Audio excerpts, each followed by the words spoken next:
Magic, Bert, Jordan, Karim, Olajuwon, Malone, Dr. J, Thomas, porque nos encanta lo que vemos ahora, pero lo de antes, eso era otra cosa, era baloncesto.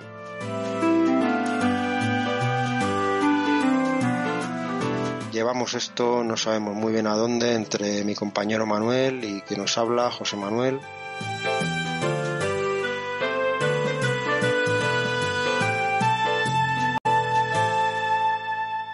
Programa especial de la baloncesto. Esta vez vamos a dedicarlo a Bo Cousy, a uno de sus aspectos pues menos conocidos, como es el de la anotación. ¿Qué tal, Manuel? ¿Cómo lo llevas? En mi mejor momento, José Manuel, con muchas ganas de empezar este especial porque vamos, yo creo, a descubrir algo que yo he escuchado, diría que nunca, José Manuel, este aspecto del juego de Bob Cousy. Sí, nosotros siempre a la última, con las últimas noticias.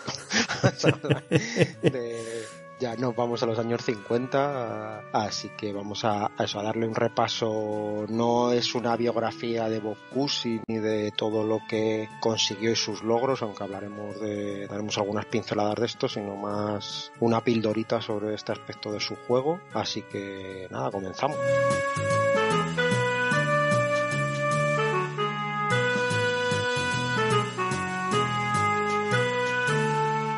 Bueno, pues hemos titulado este capítulo, José Manuel, el perfil anotador de Bob Cousy. Sí, porque a casi todo el mundo le suena a Bob Cousy, supongo, de la gente que nos esté escuchando, te guste o no te guste el baloncesto clásico, domines la historia, es un nombre, yo creo que conocido a nivel mundial para cualquiera que siga algo el baloncesto. Y el caso es que si se oye esto, ¿no? Bob Cousy, pues lo que se piensa, base de los Celtics, época de Bill Russell, imágenes en blanco y negro de un tipo, si sabes un poquito más, pues eso, le ves ahí con el número 14 en la camiseta, y del que desde luego si hay que destacar algo, pues lo primero que se viene a la mente es su capacidad, pues como pasador, ¿no? Base, blanco y que pasaba muy bien la pelota. Y bueno, es que eso es lo lógico, porque Cousy de hecho fue el líder de asistencias de la NBA desde 1953, que era su tercer año en la liga, hasta 1960, que ahí le cedió el trono al gran Oscar Robertson, y lo hizo además dando estos pases pues con un estilo que se puede decir que no se había visto nunca antes en un campo de baloncesto, Manuel.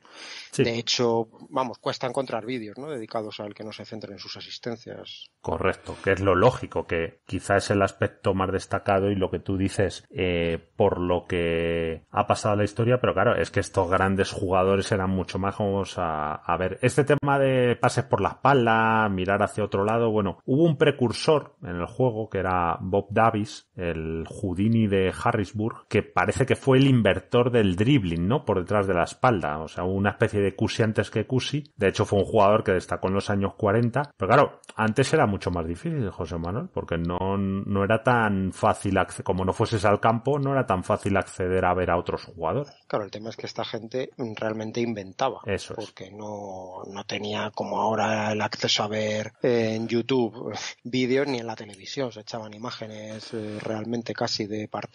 Entonces esto es el tema que da valor a este tipo de jugadores y sobre todo a Cousy por eso, porque nadie antes que él había dado de manera habitual pues esto, pases por la espalda mirando al tendido, que es lo que hay si ves un mix de sus acciones en YouTube, pues es lo primero que te sale. Este jugador Cousy, pues bueno, fue el primero en ser maestro en la transición, en saber cómo encontrar siempre la mejor opción a campo abierto, y lo hizo en un momento en el que lo que se buscaba en la mayoría de los equipos de ese baloncesto de principios de los 50, pues era jugar lento para dejar que pues, el hombre grande de turno buscara la posición al poste, pasarle y dejarle hacer.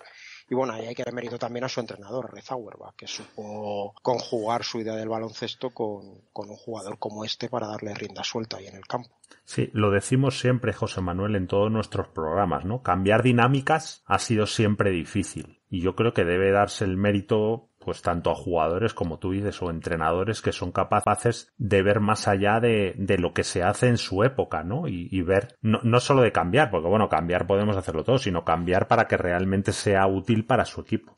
Sí, sobre todo eso, cuando ves que le puedes sacar, que te viene bien. Entonces, bueno, apostar por algo que puede generarte críticas inicialmente, pero que al final lo que te va a hacer a ti es sacar una ventaja respecto a otros que ni sueñan, ¿no?, en hacer ese tipo de juego. Y el caso es que Cusi, pues lo que decimos, fue un maestro absoluto en esto, en el juego a campo abierto, en convertir las transiciones en una parte habitual del juego de los Celtics, de principios de los 50 y hasta su retirada. Pero lo que queremos aquí un poco destacar es que Cusi pues no solo pasaba, y por eso hemos querido dedicarle esta pildorita, por así decirlo, ¿no?, a su perfil anotador. Porque Bob Cousy pues también era el exterior que más puntos metía de su época. A ver, y esto es un hecho. En los 50, cuando quienes metían las canastas habitualmente eran los interiores, pues este base de los Celtics era casi el único bajito, por así decirlo, de la liga que aportaba puntos de manera regular. Y lo hacía nada menos en el que llegó a ser el mejor equipo de la competición, Manuel. Sí. Lo bueno es que él lo hizo, José Manuel, primero en unos Celtics que eran unos Celtics que no ganaban a inicios de los 50, y luego cuando llegó Bill Russell en la temporada 56-57, él siguió al mismo nivel. Evidentemente ya a inicios de los 60 empezó a declinar su físico, ya veremos por qué, y bueno, no era tan exuberante, pero siempre tuvo, como tú dices, esa anotación dentro de su juego que ayudaba mucho a su equipo, aparte de la dirección del juego, donde era el mejor en eso quizás. Sí, ahí sin duda. Pero bueno, como decimos, lo que queremos hablar aquí es de ese aspecto un poquito menos reconocido de su juego, que era pues su capacidad, podríamos decir, como cañonero. Antes, pues vamos, datos biográficos muy rápido, ya decimos que esto no va a ser una biografía al uso de Cousy, pero por ubicar un poco a este jugador para quien no lo tenga muy claro, estamos hablando de un base de 1,85, de unos 79 kilos de peso, que debutó en la liga en 1950 y que jugó toda su carrera en los Celtics, salvo por 7 partidos que disputó con los Cincinnati Royals, curso 70-71, cuando llevaba 6 años retirado, y cuando ejercía como entrenador de ese equipo y se activó a sí mismo para jugar esos 7 partidos. Decir que en los 13 años que estuvo en Boston, que son los que realmente, por los que es reconocido y por los que has pasado a la historia, pues ganó 6 anillos, se llevó el MVP de la liga en 1957, fue All-NBA, miembro de alguno de los mejores quintetos de la liga 12 temporadas y 13 veces All-Star, es decir, todos los años que estuvo en la liga. Hablamos, José Manuel, de uno de los mejores jugadores de la historia, sin ninguna duda. No sé si será top 20, top 25, pero vamos, que este currículum que tú has leído, pues quiero ver a ver quién lo tiene. De hecho, cuando él fue MVP y hasta que el doctor lo ganó en el 81, desde el 56 que se dio el primero, solo 2 exteriores fueron base, escolta o alero, fueron MVP, que fueron él, Cousy y Oscar Robertson en el 64. De hecho, José Manuel, hasta que lo ha ganado otro pequeño como Cousy, pasó bastante porque fue en 2001 a Iverson. Y luego, bueno, han llegado Curry, Steve Nash, pero yo creo que estos no son tan chiquititos como estos Carlos. Y luego, bueno, su vuelta al juego, como tú has dicho, en Cincinnati Royals, bueno, se debió un poco a enseñar a los chicos cómo se jugaba esto del baloncesto, ¿no? Aunque fue algo testimonial, 34 minutos en esos 7 partidos, pero bueno, es curioso, ¿no? Y bueno, pues eso, como vamos a hablar de la anotación de Bob Cousy, pues hay que decir que en el total de su carrera, incluidos hasta esos partidillos que jugó, esos minutillos más bien que jugó con los Royals, pues fue de 18,4 puntos por partido, que no está nada mal. Y centrándonos en su etapa Celtic, que vamos, es el 99,2% de los partidos que jugó lo hizo de verde, así que podemos decir eso, que fue toda su carrera ahí. Pues de las 13 campañas que jugó en Boston, solo en 3 de ellas no llegó a los 18 puntos por partido. Y eso que el primer tercio de su carrera pues se desarrolló antes de la implantación del reloj de posesión, porque ya para el que no lo sepa, pues fue en la temporada 54-55 cuando se instauró el reloj de 24 segundos, que era ya el quinto año de Cousy en la liga.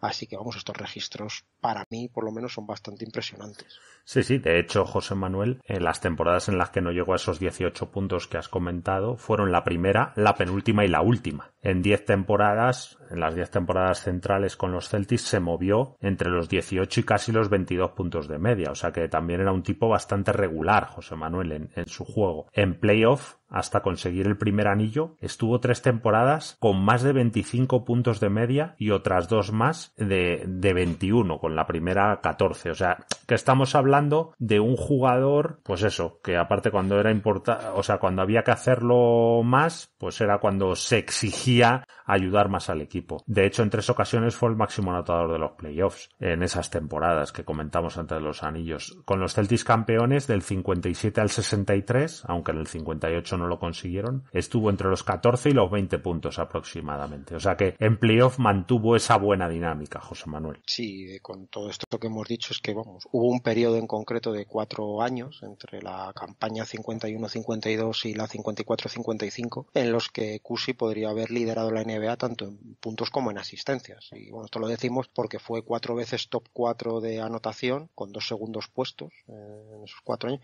y 3 veces líder de asistencias y 1 vez segundo. Así que, claro, y hay que añadir que en este periodo no hubo ningún exterior que se le acercara en cuanto a producción anotadora en toda la NBA. O sea que pone más en valor lo que él hacía porque se salía de lo común. Eso es. De hecho, José Manuel lideró en asistencias en temporada regular 8 veces, otras 8 en playoff, y las 8 veces que lideró en asistencias en temporada regular se fue a casi 20 puntos con un 37% en tiros de campo. Luego hablaremos de si este porcentaje es alto o bajo. Y en las 8 que lideró en asistencias en playoff se fue también a casi 19 puntos con un 34% en tiros de campo. Claro, yéndose en temporada regular a 8 asistencias de media y en playoff a 9, cuando las asistencias, José Manuel, se contaban y realmente eran pase que facilitasen una canasta sin oposición. Sí, que no tiene nada que ver ni con lo que se hace ahora ni con los 80, cuando hubo esa explosión en el número de asistencias de los bases ochentudos que también algún día le dedicaremos un espacio a eso, a la eclosión del número de asistencias en esa década. Correcto. Por ejemplo, José Manuel, en la 51-52 le superaron en anotación Paul Arizin, que se fue a más de 25 de los Philadelphia Warriors, y George Mikan, que se fue a 24 puntos casi con los Minneapolis Lakers. Luego Cousy casi 22. Es que estamos hablando, José Manuel, de Arizin, que era un alero anotador. Ese era su trabajo, campeón con los Philadelphia Warriors en el 56, y que solamente bajó en una de sus 10 temporadas de 20 puntos. Y que Mikan, pues era Mikan, José Manuel, lo hemos contado en otro especial. Estamos hablando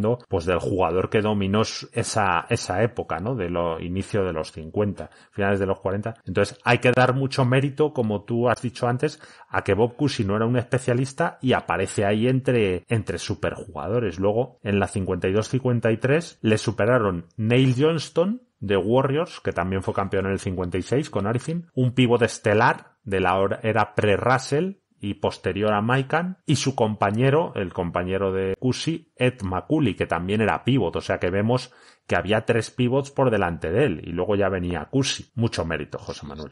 Este jugador que lideró la liga en la 52-53, Neil Johnston, que ya lo comentamos en un hilo que hicimos en Twitter, que tuvo una llegada a la NBA casi increíble, porque terminó jugando al baloncesto porque vieron a un chico alto jugando al béisbol, que era lo que él se dedicaba en ligas menores. Como rookie, cuando llegó a la liga se quedó en 6 puntos y 5 rebotes, no pareciendo que fuera a hacer mucho en la NBA, pero es que en su segunda temporada, que fue esta 52-53, pasó a ser el líder de la liga en puntos por partido con más de 22. También lideró la NBA en tiros de campo con un porcentaje del 45% y fue el que más minutos jugó. O sea, un salto impresionante en su rendimiento, y lo que pasa es que tuvo el problema de que su carrera fue corta, 8 temporadas. Uh-huh.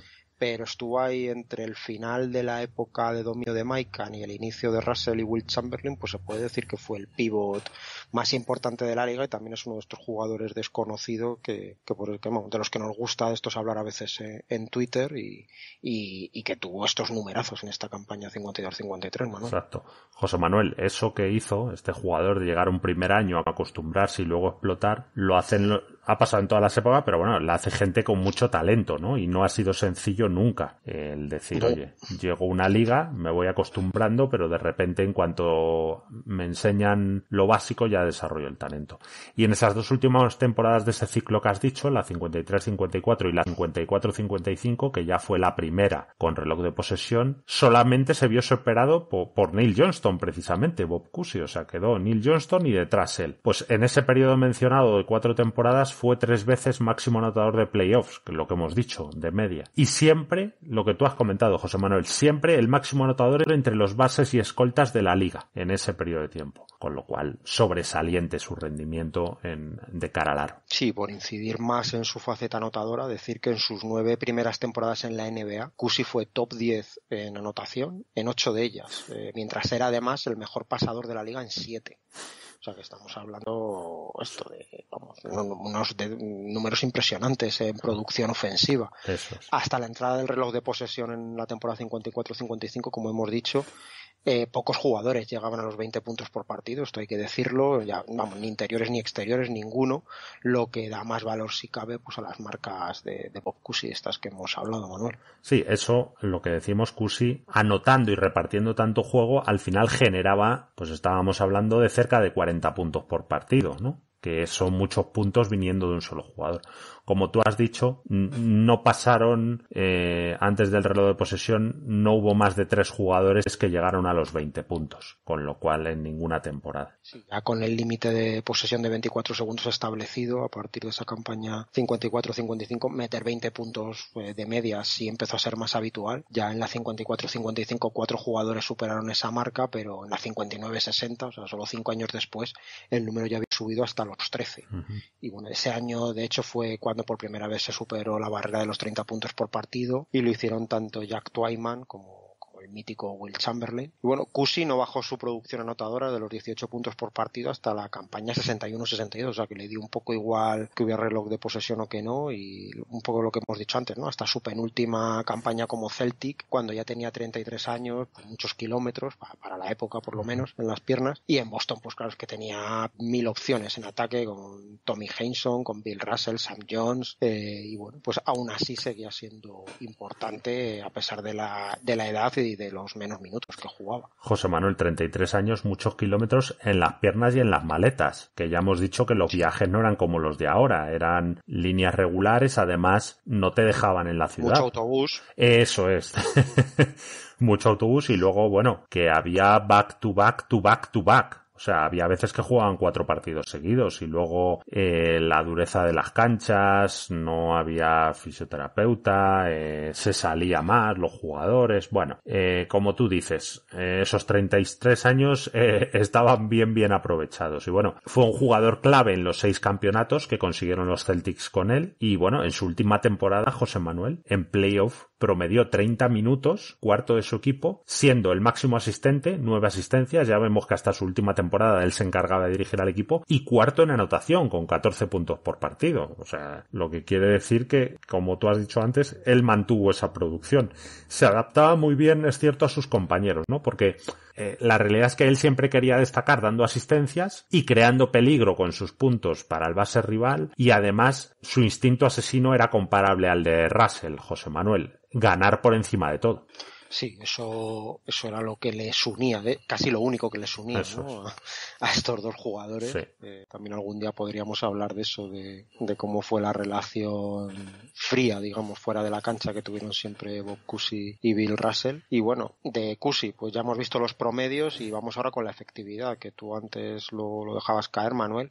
Mira su porcentaje de tiro de carrera y sale un 37,5% en tiros de campo, que visto con los ojos de hoy así fríamente, pues no parece muy bueno, pero claro, eso es porque lo miramos con la perspectiva de hoy en día, porque ese grado de acierto está bastante en línea con la media de la NBA en esos años. De nuevo, hay que ver lo que pasaba en la época de cada jugador para poner en contexto sus números, que a veces nos hace elevarlos y a veces pues ver que no son tan buenos como nos pueden parecer, y pues siempre hay que ir un poquito más allá de quedarse en las estadísticas. Hay que decir que de los mejores exteriores, bases escoltas de su época, tirando y anotando menos que él, pues la mayoría se mueven en porcentajes similares de acierto en sus carreras, ¿no? Podemos hablar contemporáneos suyos que más o menos aportaban anotación, pues Bill Sharman no llega al 43% de carrera, Slater Martin 36, Bob Davis, que antes lo hemos nombrado, 37, Guy Rodgers 38, Richie Guerin 42, bueno, son jugadores que eran All-Star de su época y que ya vemos los porcentajes en los que estaban. La superélite, José Manuel. Has nombrado a la superélite de bases escoltas de los 50. Exacto, luego ya vinieron los Sam Jones, Jerry West o Hal Greer, que tuvieron ya porcentajes bastante mejores, mayor rango de tiro, pero bueno, siendo más doses que unos, ¿no? Él era lo del tema de que seguía siendo el base puro de su equipo, aportando lo que decimos. Bueno, base, y le hicieron jugar a veces en posiciones, aunque parece curioso, ¿no?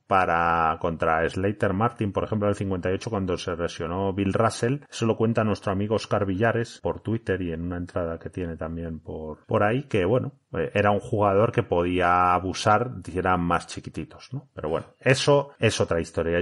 Ahora hay que decir sobre porcentajes, que en sus 5 primeras temporadas está en la media de la liga, más o menos, en 3 está por encima y en otras 2 por debajo, un poquito, y posteriormente ya se va desviando un poco de los porcentajes de tiros de campo en la media de la liga, estando por debajo, pero que tampoco es escandaloso su diferencia, José Manuel.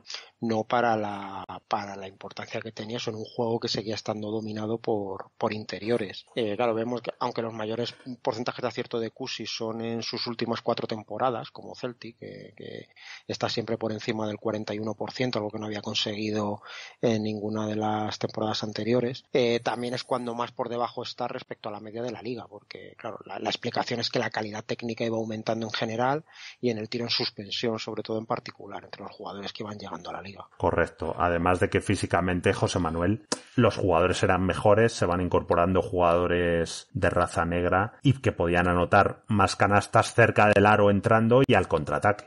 Sí, porque, claro, centrándonos en lo del tiro en suspensión, hay que comentar que cuando Cousy debuta en la NBA en 1950, pues no era demasiado utilizado y casi se puede decir que se estaba empezando a utilizar en esos momentos, cuando lo que se buscaba, repetimos, era llevar el balón lo más cerca del aro al hombre grande, y si había que tirar de fuera, pues aún se hacía con el lanzamiento de una pierna tan característico del baloncesto de la primera mitad del siglo XX, en estático, y claro, nada que ver ni parecido a lo que es el lanzamiento en suspensión que hace cualquier niño hoy en día prácticamente.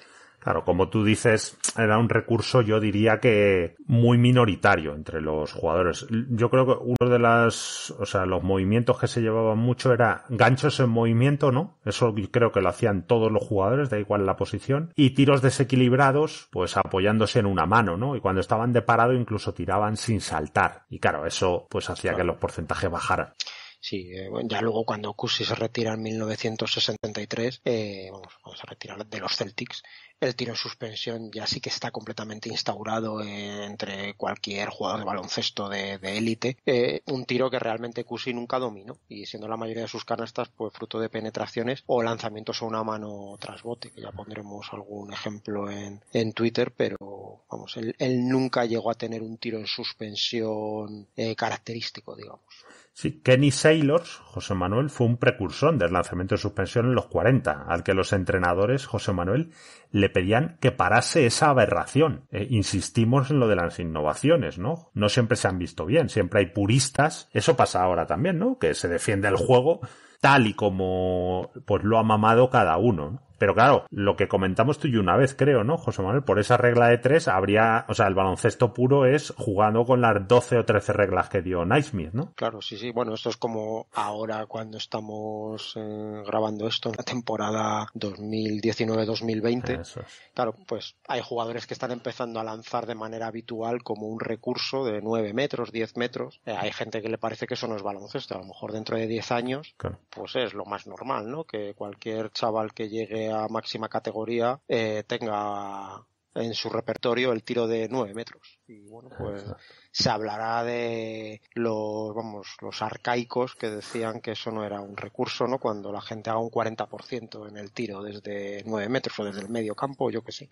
No lo sabemos, ¿no? Pero bueno, es lo que hay. Siempre hay gente que se impone al pensamiento mayoritario y a lo mejor pues termina siendo eso, un revolucionario que hace que el juego evolucione. Pues Kenny Sailors, por ejemplo, Bob Davis, que hemos dicho antes, y sobre todo Cousy, pues es uno de estos jugadores. Decir que hemos dicho el tema de los porcentajes en lanzamiento de campo, pero sin embargo en cuanto a tiros libres, Cousy siempre estuvo entre los mejores de la liga. De hecho, durante 6 campañas consecutivas, de la 51-52 a la 56-57, terminó en el top 10 de la NBA en cuanto a tiros libres, intentados, o sea que digamos, y con porcentajes altísimos. Un jugador con una técnica individual, lo hemos dicho, muy por delante de sus contemporáneos, rapidísimo, tanto en la toma de decisiones como en la ejecución, mucho control de su cuerpo, que se puede ver en las imágenes, que se le ve un jugador diferente, ¿no? De estos que ves imágenes de un partido antiguo en el que esté él y se ve que tiene algo especial respecto al resto de jugadores que hay en la cancha. Claro, era un jugador que también tenía mucho el balón en sus manos, luego era lógico que fuera mucho la línea de personal y sacó bastante beneficios de ello, pues gracias a que tenía un buen acierto desde ahí, Manuel.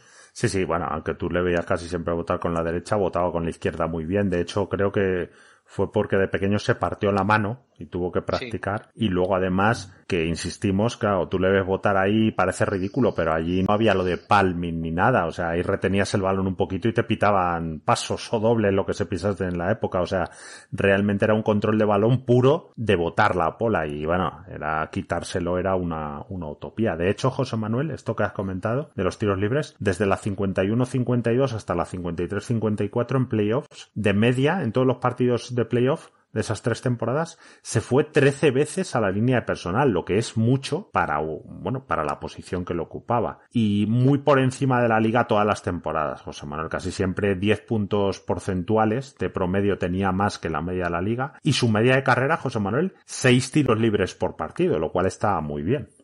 Sí, hemos dicho, claro, que iba mucho la línea de personal, pero es que de la temporada 51-52 a la 58-59 estuvo en el top 10 también de porcentaje de acierto desde la línea de personal. Así que, bueno, pues muchos de esos puntos que hemos dicho, de esos 18 puntos que metía por partido en esta época de media más o menos, pues de esa manera, compensando en gran manera pues su porcentaje de acierto en el tiro de campo, ¿no? Y bueno, como dato, hay que decir que Bob Cousy aún tiene el récord de tiros libres convertidos en un partido de playoff, que fue el 21 de marzo de 1953, que hizo Manuel un 30 de 32 tiros libres a los Syracuse Nationals, a los precursores de los Philadelphia 76ers, en un partido que ganaron los Celtics tras 4 prórrogas por 111-105, con el amigo Cousy anotando 50 puntos y jugando 66 de los 68 minutos que duró el encuentro nada más, que no está nada mal. Sí, es tremendo esa estadística, tirar 32 libres, pero claro, es que hay que meter 30.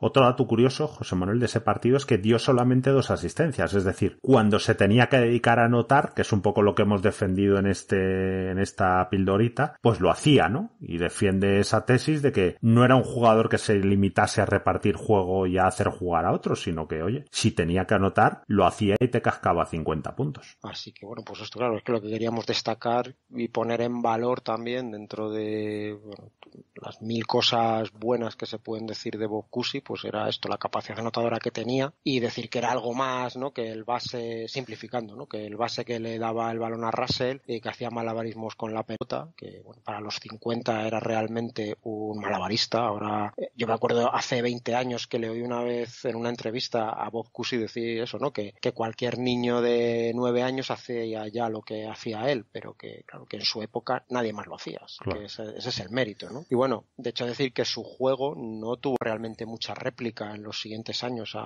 después de que se retirase, porque era muy difícil que un jugador pudiera pasar y anotar con números, claro, en un baloncesto que se jugó como el que se jugó en los 70 y yo creo que hasta de los 80, ¿no? Porque quitando Oscar Robertson y algún otro nombre un poco menos conocido como Richie Gehring, por poner un ejemplo, bueno, fue un base que tuvo sus mejores años en los Knicks y que se retiró en el año 70 con unas medias de más de 17 puntos y 5 asistencias por partido. Pues Manuel, ¿no? Lo hemos estado pensando y casi hasta la irrupción de Tiny Archibald en los 70, que recordemos, el único jugador en la historia en liderar la liga en puntos y asistencias en una misma temporada, que fue en la 72-73 con más de 30 puntos y más de 12 asistencias por partido. Y quizá Walt Frazier, aunque no tanto, su juego no era mucho más sobrio del juego de Cousy, pues la verdad es que no hubo nadie que replicara el juego de Bob Cousy en cuanto a producción e importancia para su equipo, en cuanto a pasar, anotar el tanto por ciento de uso, y que aunará también fantasía con efectividad y además, bueno, con el exitazo que tuvo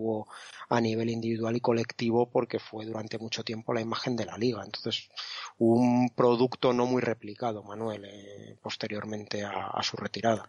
Sí, la verdad que un jugador total dentro de sus limitaciones físicas, ¿no? Que era bajo y ligero, ¿no? Oscar Robertson, por ejemplo, y posteriormente Magic, incluso Walt Frazier que has nombrado, pues se aprovechaban un poco más de su tamaño. Y bueno, como bien indicas, Cusi era capaz de ayudar en todas las facetas del juego, incluso en rebotes. José Manuel se fue a 5 de media en su carrera, que está muy bien. Y bueno, cuando se hable de los mejores bases de la historia, yo creo, José Manuel, que no se puede olvidar nadie de Bob Cousy, tanto a nivel individual como colectivo. Además de que en esa época realmente, como tú has dicho, ¿no? Tenían que inventar muchas técnicas, tanto de bote como de tiro, como tácticas. Y bueno, me parece que Bob Cousy tiene un mérito tremendo y bueno, sin él no se entiende, yo creo, la evolución de la liga, ¿no? Sí, hablamos en otra píldora de Micah, ¿no? En cuanto al juego de pivot y todo lo que supuso, pues lo mismo podemos decir de Cousy en cuanto a pues, el baloncesto en general, ¿no? Son jugadores que marcaron un antes y un después y que igual sin ellos pues hubiera tardado bastante más en evolucionar el baloncesto y no estaríamos ahora donde estamos. Centrándonos en el tema de Cousy, sí es verdad que a partir de los 80 y hasta la actualidad, pues ya sí que han salido más jugadores de un corte más o menos parecido. Podríamos hablar ahí de Magic, Isaiah Thomas, Steve Nash, cada uno con sus diferencias, pero bueno, que sí que eran más jugadores espectaculares y efectivos en cuanto a que pasaban muy bien y que eran capaces de anotar, pero este de Cousy no ha sido un modelo tan fácil de copiar con éxito, que ya lo decimos, así que algo tendría este jugador que para nosotros pues fue, claro, un poco el que abrió la puerta para llegar hasta el baloncesto que conocemos ahora y que por eso pensábamos pues que se merecía también destacar esta parte de su juego.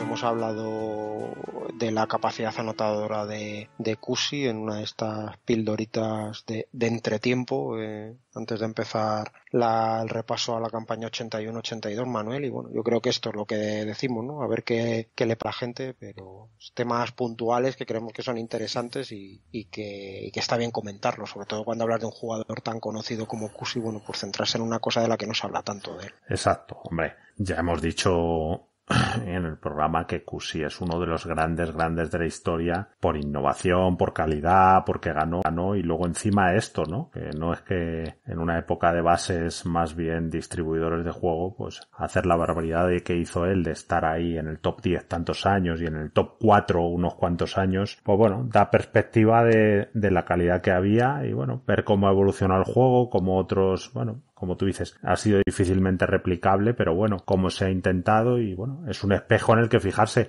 Y es que este señor hacía eso, José Manuel, que es que ya ha pasado mucho tiempo, hace 70 años. Sí, y ahí está todavía, claro. Él con 92, me parece. Sí, 92. Ha cumplido hace relativamente poco cuando estamos grabando esto y vamos, ojalá siga muchos años más. Y hablando de las 1000 cosas de él que volveremos a hablar de este jugador, sí. Hablando de los Celtics, de Bill Russell, es un jugador que siempre está ahí cuando se habla de la época dorada de Boston y de cualquier cosa relacionada con la NBA de los 50 y los 60, pues tiene que salir a relucir este señor, así que pues eso, aquí hemos querido hablar un ratito de él y de los puntos que metía y nada, esperemos que haya gustado y que nos dejen comentarios y dónde pueden localizarnos, Manuel, en redes sociales. Pues en el blog, que lo ponemos siempre en la descripción del capítulo que grabamos, en este caso pero bueno, es Era Baloncesto. Lo buscan Era Baloncesto blog en Google y aparece, pero bueno, si no, la dirección es erabaloncesto.home.blog, home de casa, HOM, en Twitter, @erabaloncesto, y el correo electrógeno erabaloncesto@gmail.com.